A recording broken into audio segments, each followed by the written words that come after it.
ചൂടാണാവുന്നു. എന്ത് അങ്ങനെ കിടക്കണ കാലൊക്കെ ഇവിടേക്ക് അന്ന് വന്നൂടെ പുറത്തേക്കൊക്കെ? പുറത്തേക്കൊന്നും വരാൻ വൈകിയ എന്തേ കഴിച്ചിട്ട്?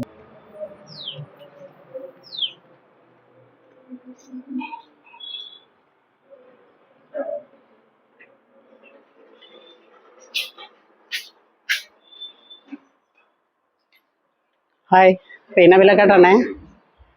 ഞാനിപ്പോൾ ഉള്ളതേ Kadalundi Navathara pain and palliative care സെൻ്ററിലാണ്.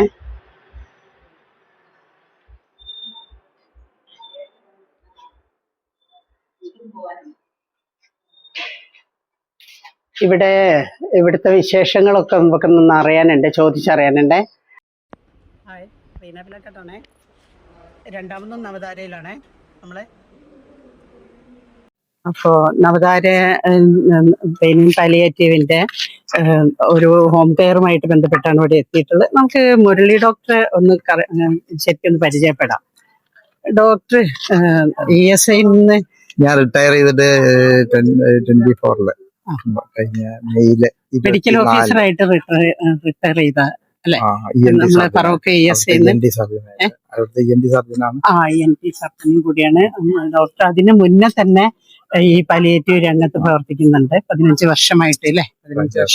15 വർഷക്കാലമായിട്ട് doctor പ്രവർത്തിക്കുന്നുണ്ട്. ഇത് പിന്നെ നവതാരേന്റെ വണ്ടി പുളിക്കൽ കറപ്പൻ സ്മരണിക്കുന്നാണ് അല്ലേ അവര് സ്പോൺസർ ചെയ്യുന്നത്. ഭയങ്കര ഉപകാരപ്പെട്ട ഈ വണ്ടിയാണ്. ഇത്രയും കാലം നമ്മളെ എല്ലാ സ്ഥലത്തും നമ്മൾ ഇതിലാ പോയത്. നല്ല ഉപകാരം. ഏത് വീട്ടിലേക്കും ചെറിയ ഇടയിൽ കൂടെ ഒക്കെ പോകുന്ന നല്ലൊരു ഉപകാരം. ഒരു വണ്ടി അവരെ അച്ഛന്റെ ഓർമ്മയ്ക്ക് വേണ്ടിയിട്ട് ചെയ്തതാണ് അല്ലേ?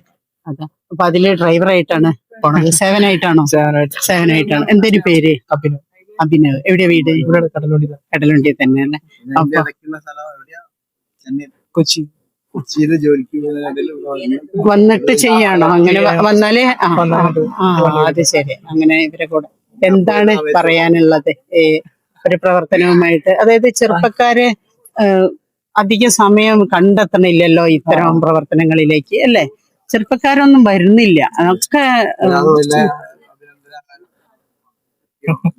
ആൾക്കാരൊക്കെ മൊബൈല് കളിച്ച വേറെ കമ്പനിയായിട്ട് പോവല്ലേ, കിട്ടുന്ന സമയത്ത് ഒന്ന് നമ്മളതില്. അതെ, അത് വലിയൊരു അഭിനന്ദനം അറിയിക്കുന്ന കാര്യം തന്നെയാണ്. അപ്പൊ ഇത് ഇനിയുള്ള ഇങ്ങനെ മേഖലയിലേക്ക് കുട്ടികളെ വരണം. നിങ്ങൾക്ക് അറിയുന്ന ഇങ്ങനത്തെ ആൾക്കാരൊക്കെ കിട്ടണമെങ്കിൽ ഇതിലൊക്കെ. ഇപ്പൊ ഞാൻ അവിടെ വന്നപ്പോ ഇവര് ഓട്ടോ വിളിച്ചിട്ടാണ് പിന്നെ പോണത്. അപ്പൊ ഞാൻ ഇവരോട് ചോദിക്കും, നിങ്ങള് സ്കൂട്ടി പഠിക്ക്, എന്നാലും ആരെങ്കിലും സ്പോൺസർ ചെയ്യാനുണ്ടാവും. അതെ, അല്ലാതെ ഓട്ടോക്കാർക്കും പ്രയാസമാണല്ലോ വന്ന് നിന്നിട്ട് വരാനൊക്കെ.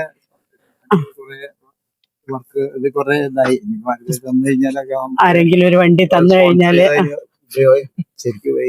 അതാണ്. അപ്പൊ എന്താ പറയാനുള്ളത്? ചെറുപ്പക്കാരോട് എന്താ പറയാനുള്ളത് ഇപ്പോഴത്തെ സമൂഹത്തില്? സമയം കിട്ടുമ്പോ ഇതുപോലെ കാര്യങ്ങളൊക്കെ ചെയ്യാൻ ശ്രമിക്കുക. നല്ല കാര്യങ്ങൾ ആണ്. സേവനം ഒരു നല്ലൊരു കാര്യം ആണല്ലേ? അപ്പൊ ഇതിലൊരു സംതൃപ്തി ഉണ്ട്. അപ്പൊ അതില് ഈ ഡോക്ടറെ കൂടെ എന്ന് പറയുമ്പോ അല്ലെ ഒരു പ്രത്യേക ഊർജം ഉണ്ട്. അല്ല അങ്ങനെ അല്ലേ? ഇങ്ങനെയൊക്കെ ഈ കാലത്ത് ഇവരൊക്കെ തിരക്ക് പിടിച്ച പ്രത്യേകിച്ച് ENT സർജനും കൂടിയാണ് അല്ലെ? അപ്പൊ അവർക്ക് ഇങ്ങനെ ഒരു സേവനം ചെയ്യാനുള്ള മനസ്സ് കാട്ടുക എന്ന് പറഞ്ഞാല് അതൊരു നമ്മൾ എടുത്തു പറയേണ്ട ഒരു കാര്യം തന്നെയല്ല. അപ്പോ പിന്നെ എല്ലാരോടുമായിട്ട് സമൂഹത്തിനോട് ചെറുപ്പക്കാരെന്ന് പറഞ്ഞാൽ പുരുഷന്മാർ മാത്രമല്ല, സ്ത്രീകളായിട്ടുള്ള പെൺകുട്ടികളോടോ നിങ്ങൾ സമയം കിട്ടുമ്പോൾ 1 മണിക്കൂറെങ്കിലും അല്ലെ, 1 മണിക്കൂർ ഒരാഴ്ചയിൽ 1 ദിവസമെങ്കിലും സ്വന്തം 1 മണിക്കൂറെങ്കിലും നിങ്ങൾ ആ മൊബൈലിൽ നിന്നും ജോലിയിൽ നിന്നും ഒക്കെ ഉള്ള സ്ട്രെസ്സും എല്ലാം ഒഴിവാക്കാൻ വേണ്ടി ഇതുപോലുള്ള പാലിയേറ്റീവ് രംഗത്തേക്ക് ഇറങ്ങണം എന്നാണ് എനിക്ക് പറയാനുള്ളത്. മാത്രം പറഞ്ഞുകൊണ്ട് നിങ്ങൾ ഈ തുടരും അല്ലെ? തുടരും. ഓക്കെ. ഇന്ന് സിസ്റ്റർ ഒരു മിനിറ്റ്, ഇന്ന് പിന്നെ ഇതുണ്ടോ വീടുകളിൽ ഹോം കെയർ ഉണ്ട്? 12 മണിയാണ്. 12 ഡോക്ടർ മുരളി ഡോക്ടറാണ് ഉണ്ടാവുക അല്ലെ? എത്ര വീടുകൾ ഇന്ന് കയറും? ഇന്നൊരു 5 വീടുകൾ. 5 വീടുകൾ കയറും. എവിടെയാണ് അത് സ്ഥലം? ഒന്ന് ഇവിടെയാണ്, മുരുകല്ലിങ്ങലാണ്. ഒന്ന് പ്രബോധിനി ഉണ്ട്. പിന്നെ ഒന്ന് എടച്ചിറ അങ്ങോട്ട് കൃഷ്ണ സ്കൂളിൽ നിന്ന് കുറച്ച് ഉള്ളിലേക്ക് പോണം. ഒരു പേഷ്യന്റ്, ഒരാള് പിന്നെ ചാലിയത്താണ്. നിങ്ങളെ സമയം എങ്ങനെയാണ്? ചിലപ്പോ രോഗികള് രാത്രിയൊക്കെ വിളിക്കൂലേ, അപ്പൊ നിങ്ങൾ എന്താ ചെയ്യാ?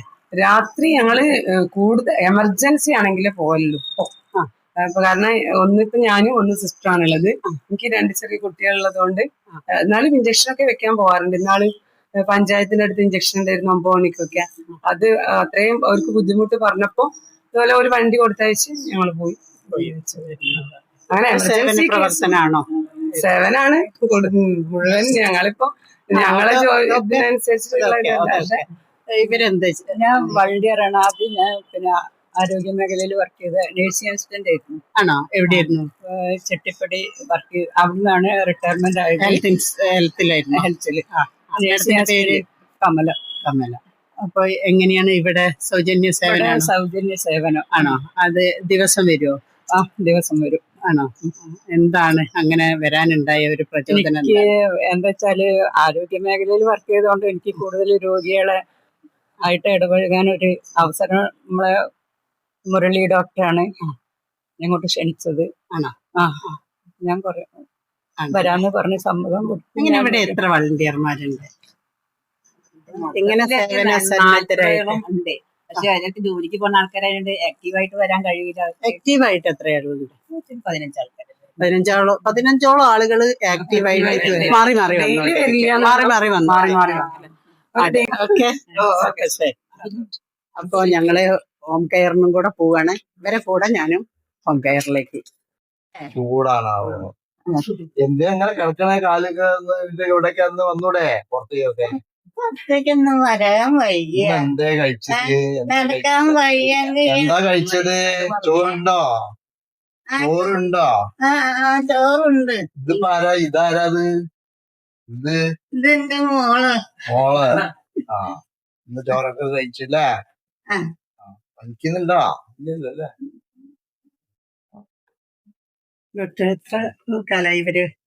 ഇവര് ഇപ്പൊ കുറച്ച് അവർക്ക് ഈ തലയില് ഒരു ബ്രെയിനില് ബ്ലീഡിങ് ഉണ്ടായതാണ് ജോലിയൊക്കെ ചെയ്യുന്ന സമയത്തെ.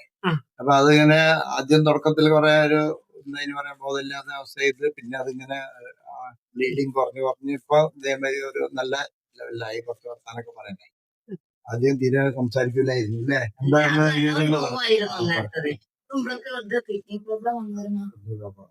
അപ്പൊ പെട്ടെന്ന് തലച്ചുറ്റലോട് തലച്ചുറ്റില്ലേ. മറ്റേ ഡോക്ടർക്ക് മരുന്ന് കുടിച്ച് ഒരാഴ്ച പനിച്ചിട്ട് വെക്കണം.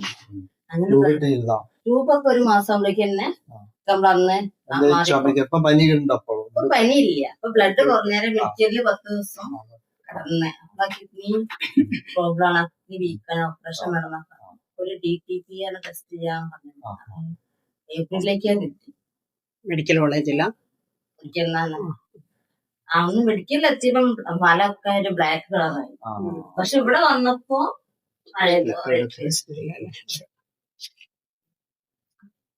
ലോ ആയിട്ട് തന്നെ ബ്ലഡ് ഇപ്പൊ ഇവിടെ ഡോക്ടർ വന്ന് ചികിത്സയാണല്ലോ. അപ്പൊ നിങ്ങൾക്ക് പറയാനുള്ളത് എന്താണ്? ഈ അവസ്ഥയിലിപ്പോ നമുക്കൊരു വ്യക്തിനെ കൊണ്ടുപോകുന്ന ഭയങ്കര ബുദ്ധിമുട്ടായിരുന്നു. ഇപ്പൊ മാതൃബില് വരുന്നോണ്ട് നല്ലൊരു ഉപകാരമാണ്. 2 പ്രാവശ്യം തന്നെ ഞങ്ങൾ ആംബുലൻസ് വിളിച്ചിട്ടാണ്. ആംബുലൻസ് വിളിച്ച് കൊണ്ടുപോകുന്നതിൽ ഇവിടുന്ന് ഒരാളെ പുറത്തെത്തിക്കാനുള്ള ഒരു ബുദ്ധിമുട്ട് ഭയങ്കരമായിരുന്നു. അപ്പൊ ഇത് വരുന്നോണ്ട് വല്ലാത്ത നല്ല ഉപകാരമാണ്. രോഗിക്ക് ഒരാൾക്കാർ ഇങ്ങനെ വരുമ്പോ ഒരു സമാധാനം കിട്ടും. ഡോക്ടർമാരൊക്കെ എപ്പോഴും വന്നിങ്ങനെ ചോദിക്കും. ആശുപത്രി പോയ എത്ര ഇത് ഉണ്ടാവില്ലല്ലോ. ഡോക്ടർ ഇടപെടൽ തന്നെ ഒരു ആശ്വാസമാണ്. അന്ന് ആ സമയം ഞങ്ങള് മെഡിക്കലിൽ നിന്ന് വന്ന ഫസ്റ്റ് നമുക്ക് സ്ട്രോക്ക് വന്ന സമയത്താണ് ഈ ഡോക്ടറെ വന്നിരുന്നത്. അത് അവിടെ ഒരു വീട്ടിൽ വന്ന ആ സമയം വന്ന് കേരളവും ഡോക്ടർ ആ സമയത്ത് ഇവിടെ എത്തലും കഴിഞ്ഞു. അപ്പൊ തന്നെ ഡോക്ടർ പറഞ്ഞത് കുറച്ച് പെട്ടെന്ന് ചിലപ്പോൾ റിമൂവ് ആവും, അല്ലെങ്കിൽ കുറച്ച് കിടക്കും. പക്ഷെ ഡോക്ടർ പറഞ്ഞ പോലെ തന്നെ പെട്ടെന്ന് നമുക്ക് 6 മാസം ആകുമ്പോഴേക്ക് തന്നെ നല്ല റിമൂവ് ആയി നമ്മൾ നെയ്ച്ചിരിക്കാനൊക്കെ ആയി. അപ്പോഴേക്കായി പനി വന്നതും നവതാര പെയിൻ ആൻഡ് പാലിയേറ്റീവിന്റെ പിന്നെ സഹായം എന്നൊക്കെ നല്ല അത്യാവശ്യമാണ്. ഇപ്പൊ നല്ല ഇതില് ഉപകാരമായിട്ടുണ്ട്.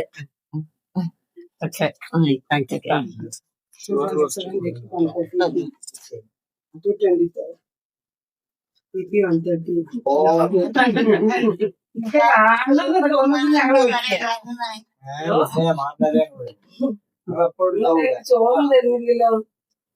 ചോറൊന്നുമില്ല.